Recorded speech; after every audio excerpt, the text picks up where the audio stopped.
Assalamualaikum warahmatullahi wabarakatuh. Perkenalkan, nama saya Wode Indan Ramadhani dengan NIM S1S1 24021. Di sini saya akan menjelaskan bagaimana kita memahami sistem operasi komputer. Oke, yang pertama kita mulai dari pengertian sistem operasi. Apa sih sistem operasi itu? Sistem operasi atau operating system atau OS adalah perangkat lunak utama yang bertugas untuk mengelola semua sumber daya komputer, baik perangkat keras atau hardware maupun perangkat lunak atau software. OS juga bertindak sebagai perantara antara pengguna dan komputer yang memungkinkan berbagai program untuk berjalan serta memungkinkan pengguna untuk mengakses fitur perangkat. Tanpa sistem operasi, pengguna tidak dapat berinteraksi dengan komputer secara mudah dan efisien. Sistem operasi adalah otak pengatur dari sistem komputer. Yang kedua ada fungsi sistem operasi. Fungsi sistem operasi ada 5. Yang pertama, manajemen perangkat keras. Sistem operasi mengatur dan mengendalikan penggunaan CPU, memori hard disk, perangkat input-output, seperti keyboard, mouse, printer, agar bisa bekerja secara efisien dan tanpa konflik. Yang kedua ada manajemen file. OS mengatur penyimpanan, pembacaan, dan penghapusan data di dalam penyimpanan seperti hard drive atau SSD. Sistem operasi juga mengelompokkan data dalam folder dan mengelola hak akses. Yang ketiga ada manajemen proses. Sistem operasi bertugas mengelola proses-proses yang sedang berjalan. Dalam satu waktu, komputer bisa menjalankan banyak proses atau multitasking.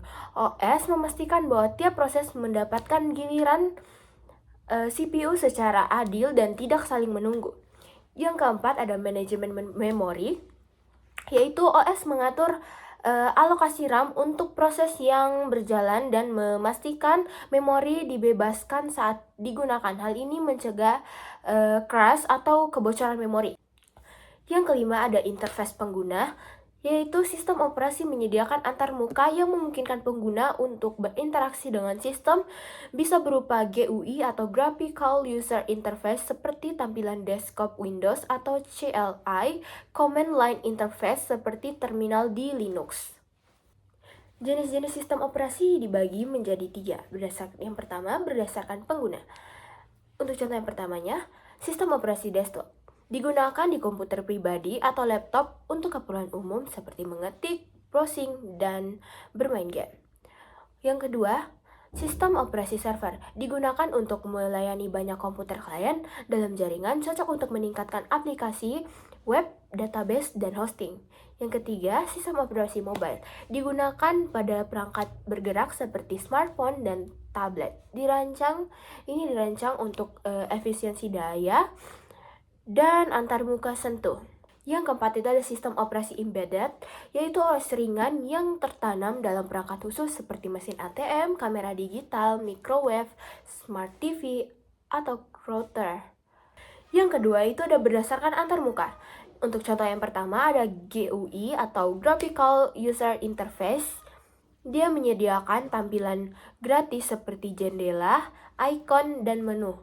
Mudah digunakan oleh pengguna awam. Contohnya itu ada Windows dan macOS.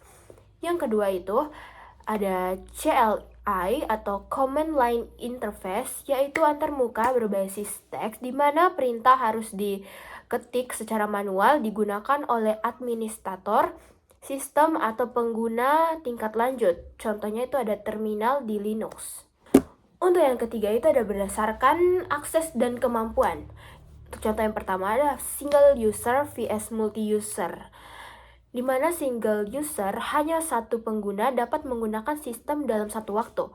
Kalau untuk multi-user, beberapa pengguna dapat menggunakan sistem secara bersamaan, misalnya pada server.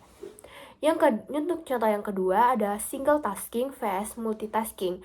Single tasking itu hanya satu aplikasi bisa berjalan dalam satu waktu. Yang untuk multitaskingnya, beberapa aplikasi berjalan bersama, seperti OS mengatur giliran dan sumber daya. Untuk contoh yang ketiga ada distributed operasi system, di mana sistem operasi yang mengatur sekelompok komputer terhubung jaringan untuk bekerja sebagai satu sistem tunggal, cocok untuk sistem skala besar dan cloud computing. Untuk contoh dari sistem operasi itu ada 6. Yang pertama ada Windows. Windows adalah sistem operasi yang dikembangkan oleh Microsoft dan merupakan salah satu OS paling populer di dunia, khususnya untuk komputer pribadi dan laptop.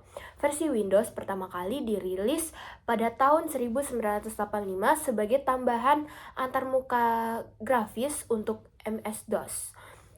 Untuk karakteristik dari Windows sendiri itu, yang pertama menawarkan antarmuka pengguna grafis atau GUI yang mudah digunakan dan dipahami bahkan oleh pengguna awam. Yang kedua ada mendukung sebagian besar perangkat lunak populer seperti Microsoft Office, Adobe AutoCAD, dan berbagai game.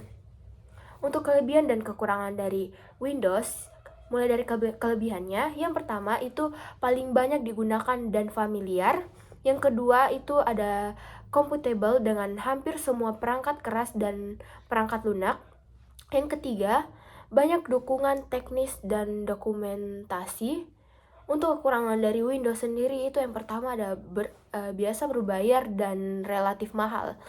Untuk yang kedua itu rentan terhadap serangan virus dan malware. Untuk kekurangan yang ketiga itu memiliki banyak proses latar belakang yang menyita research. Oke. Untuk yang contoh keduanya itu ada Mac OS. Jadi Mac OS adalah sistem operasi buatan Apple Inc. yang eksklusif digunakan di perangkat komputer buatan Apple seperti MacBook, iMac, dan Mac Mini sebelum dikenal sebagai OS X dan Mac OS X. Untuk karakteristik dari Mac OS ini sendiri, yang pertama dirancang khusus untuk perangkat keras Apple sehingga sangat stabil dan efisien. Yang kedua itu memiliki tampilan antarmuka yang elegan, intuitif, dan konsisten dari versi ke versi.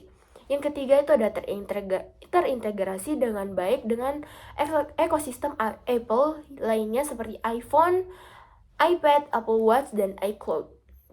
Untuk kelebihan dan kekurangan dari macOS ini sendiri, untuk kelebihan yang pertama itu stabil dan jarang crash. Yang kedua itu sangat cocok untuk desain grafis, video editing, dan produktivitas. Yang ketiga itu ada terintegrasi dengan iCloud dan perangkat Apple lainnya. Untuk kekurangan dari macOS ini sendiri, yang pertama mahal karena hanya tersedia di perangkat Apple. Yang kedua itu tidak semua aplikasi umum tersedia, terutama game. Yang ketiga itu sulit untuk dikustomisasi oleh pengguna teknis.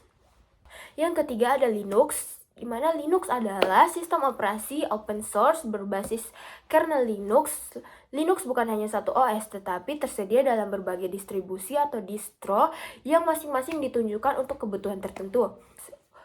Untuk karakteristik dari Linux sendiri itu, yang pertama gratis digunakan dan dapat dimodifikasi sesuai keinginan karena bersifat open source. Yang kedua itu ringan dan cocok untuk komputer dengan spesifikasi rendah maupun server berskala besar. Yang ketiga itu mendukung baik GUI maupun CLI, populer di kalangan programmer, administrator sistem, dan pengguna tingkat lanjut. Untuk kelebihan dan kekurangan dari Linux sendiri itu, yang pertama untuk kelebihannya dulu. Yang pertama itu gratis dan open source. Yang kedua sangat ringan dan stabil, cocok untuk komputer lama. Yang ketiga itu banyak distro yang bisa dipilih sesuai kebutuhan. Untuk kekurangannya sendiri itu, yang pertama kurva belajar cukup tinggi bagi pemula. Yang kedua itu tidak semua aplikasi Windows bisa dijalankan langsung. Yang ketiga itu kurang cocok untuk gamer dan pengguna awam. Untuk contoh yang keempat itu ada Android. Android adalah sistem operasi berbasis Linux yang dirancang khusus untuk perangkat bergerak seperti smartphone, tablet, dan perangkat wearable. Android dikembangkan oleh Google dan bersifat open source, namun banyak pabrik perangkat menyesuaikan sistem ini dengan UI khas masing-masing. Karakteristik dari Android ini sendiri, yang pertama, platform mobile paling banyak digunakan di dunia, tersedia di berbagai merek dan tipe perangkat seperti Samsung, Oppo, Xiaomi, dan lain-lain. Yang kedua, itu memiliki akses ke Google Play Store yang menyediakan jutaan aplikasi gratis dan berbayar. Untuk kelebihan dan kekurangan dari Android ini sendiri, yang pertama itu kelebihannya dulu. Yang pertama, gratis dan open source. Yang kedua, sangat fleksibel dan bisa dikustomisasi. Yang ketiga itu banyak aplikasi tersedia di Google Play Store. Untuk kekurangannya sendiri itu yang pertama, fragmentasi atau versi berbeda-beda di setiap perangkat. Yang kedua, banyak iklan dan aplikasi tidak terpercaya. Yang ketiga, update sistem lambat tergantung dari pabriknya. Untuk contoh yang keempat, ada iOS. iOS adalah sistem operasi mobile yang dikembangkan oleh Apple dan hanya digunakan pada perangkat seperti iPhone, iPad, dan iPad Touch. Tidak seperti Android, iOS bersifat tertutup atau proprietary. Artinya, hanya Apple yang bisa mengembangkan dan mengatur distribusinya sendiri. Untuk karakteristik dari iOS, antara lain yang pertama, fokus pada kestabilan, keamanan, dan efisiensi penggunaan daya. Yang kedua itu memiliki App Store dengan aplikasi berkualitas tinggi dan terkurasi secara ketat dan dari Apple-nya. Terus yang ketiga itu ada seringkali mendapat pembaruan sistem secara berkala dan serempak untuk semua perangkat compatible. Untuk kelebihan dan kekurangan dari iOS ini sendiri, untuk kelebihan yang pertama itu sangat aman dan stabil. Yang kedua itu dukungan aplikasi premium berkualitas tinggi. Yang ketiga, integrasi penuh dengan ekosistem Apple. Untuk kekurangan dari iOS ini sendiri, yang pertama itu mahal. Yang kedua, tidak bisa dikustomisasi bebas. Yang ketiga, tidak semua aplikasi atau fitur bisa disesuaikan oleh penggunanya. Untuk contoh yang keenam, ada FreeBSD. FreeBSD adalah sistem operasi open source turunan dari Unix yang dirancang untuk kinerja, stabilitas, dan keamanan tinggi. Banyak digunakan dalam lingkungan server, sistem jaringan, dan perangkat lunak seperti tingkat lanjut. Karakteristik dari FreeBSD ini sendiri yang pertama mendukung sistem file canggih seperti ZFS, banyak digunakan oleh perusahaan besar sebagai fondasi server, router, dan firewall. Yang ketiga, fokus pada efisiensi dan skalabilitas dalam pengolahan jaringan dan beban kerja tinggi. Untuk kelebihan dan kekurangan dari FreeBSD ini, yang pertama kekurangan dari FreeBSD ini sangat stabil dan cocok untuk server. Kelebihannya, yang kedua itu keamanan tinggi dan fitur seperti jail dan firewall bawaan. Yang ketiga itu performa ringan dan efisien. Yang keempat, lisensi fleksibel. Yang kelima, mendukung ZFS sebagai sistem file canggih. Yang keenam, mendukung resmi sangat lengkap. Yang untuk kekurangannya itu, yang pertama itu tidak ramah untuk pengguna pemula. Yang kedua itu dukungan perangkat keras terbatas. Yang ketiga, aplikasi desktop populer tidak selalu tersedia. Yang keempat itu komunitas pengguna relatif kecil. Yang kelima itu kurang cocok untuk pengguna desktop sehari-hari.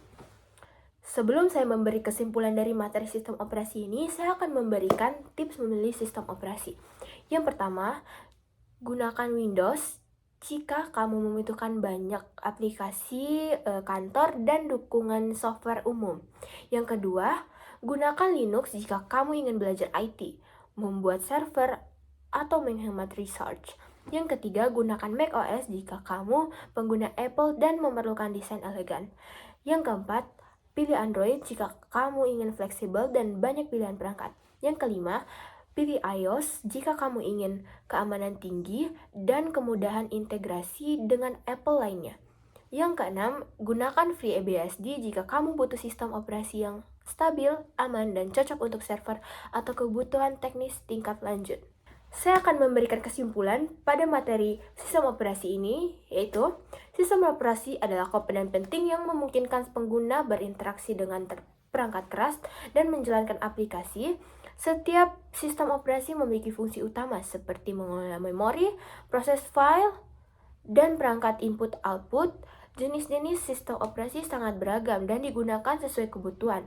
Windows banyak digunakan karena familiar, macOS unggul dalam stabilitas, Linux populer di kalangan teknisi, serta Android mendominasi pasar smartphone karena terbuka dan beragam, sedangkan iOS menawarkan keamanan dan pengalaman pengguna yang konsisten. Pemilihan sistem operasi harus disesuaikan dengan kebutuhan pengguna, baik untuk keperluan pribadi, profesional, maupun teknis, agar perangkat dapat digunakan secara optimal dan efisien. Oke, mungkin itu saja penjelasan dari materi sistem operasi yang saya bisa jelaskan. Semoga bermanfaat. Terima kasih. Wassalamualaikum warahmatullahi wabarakatuh. Dadah.